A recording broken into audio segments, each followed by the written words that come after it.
Story writing, এই পয়েন্টসগুলো দিয়ে স্টোরিটি লিখতে হবে। The dead soldier and his Dolores ওয়াইফের স্টোরি এটি।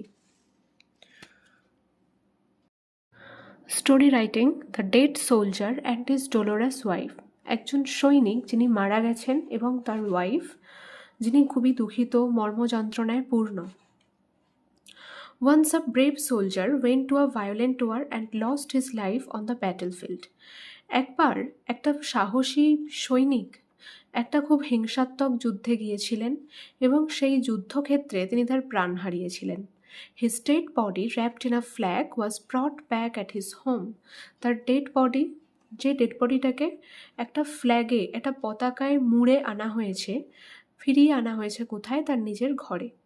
His wife was so shocked that she could not cry for her dead husband.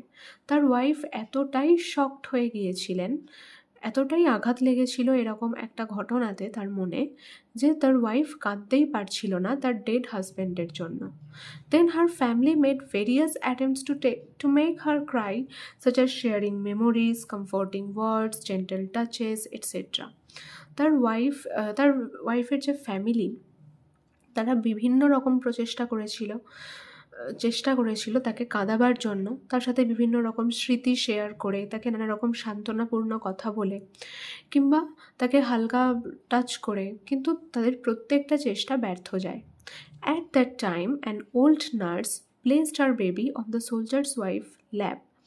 ঠিক সেই মুহূর্তে একটা বৃদ্ধ নার্স, যে কিনা রেখে দেয় সেই ওয়াইফের বেবিকে তার সেই সোলজারের ওয়াইফের কোলে, এবং the touch of her new born baby steered her emotion.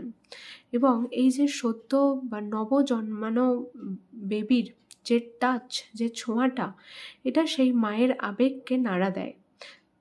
Finally the soldier's wife broke down and burst into tears.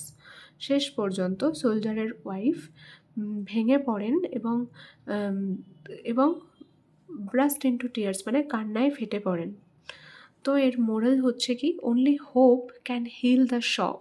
একমাত্র আশাই হিল করতে পারে এই শককে, মানে এই আঘাতপূর্ণ বা আঘাতজনিত অবস্থাকে। তাহলে এটা হচ্ছে the dead soldier and his Dolores ওয়াইফের স্টোরি রাইটিং।